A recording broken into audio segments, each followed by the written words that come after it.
Now let's try playing the G sharp minor scale on the piano. Scales that start on black keys typically don't start on finger 1 in the right hand or finger 5 in the left hand, like some of the white key scales from earlier. Because we try to use fingers 3 or 4 when shifting or crossing over our hands from white to black keys, scales that start on the black keys will typically start on finger 3 or 4. Now to play this scale on the piano, our right hand middle finger, which is finger number 3, will start on G sharp, and we'll go finger numbers 3 and 4, then shift up so that finger 1 will land on B, we'll have 2 on C sharp and play 3 on D sharp. Then we'll shift again so that finger 1 lands on E, finger 2 will play F sharp, and then back to G sharp with finger number 3. We'll then head back down the keyboard with 2 on F sharp and 1 on E. Then we'll cross over or shift your hand down 3 notes so that 3 lands down on D sharp, 2 will play C sharp, and 1 plays B. Then we'll shift back down so that finger 4 plays A sharp, and finally 3 will land back home on G sharp.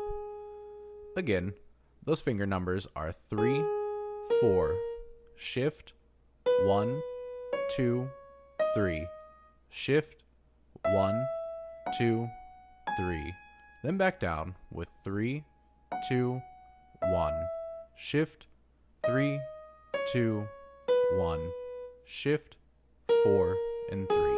Now practice that scale pattern slowly until you can do it 3 times in a row without making a mistake, and then you can slowly work on speeding it up. Now once you feel comfortable with that, we can move on to the left hand. We'll start with finger 3 in the left hand on G sharp and play finger numbers 3, 2, and 1, then slide that hand up so that finger 3 lands on C sharp, 2 plays D sharp, and 1 on E. Then we'll shift over and hit 4 on F sharp and 3 on G sharp. Then we'll head back down with 4 on F sharp, and then shift so that finger 1 plays E, 2 plays D sharp, and 3 plays C sharp. We'll shift back down one more time so that finger 1 plays B, 2 plays A sharp, and then 3 ends on that G sharp.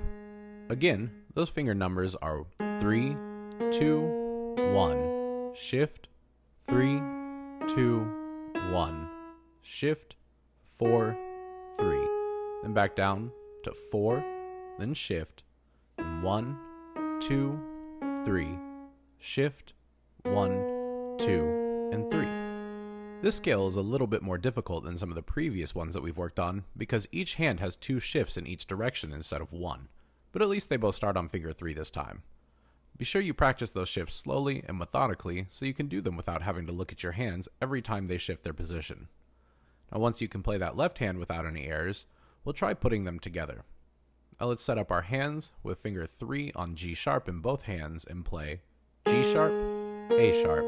Then the right hand will shift up to B, the left hand shifts up to C sharp, then D sharp, and the right hand will shift up to E. Now the left hand shifts up to F sharp, and then we'll land on G sharp with finger 3 in both hands.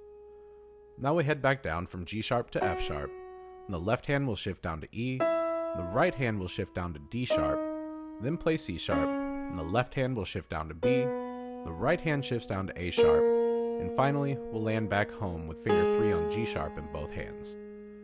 Now let's do that again, but a little slower. We'll play G sharp, A sharp, B, C sharp, D sharp, E, F sharp, and then G sharp. Now back down to F sharp, E, D sharp, C sharp, B, A sharp, and then G sharp.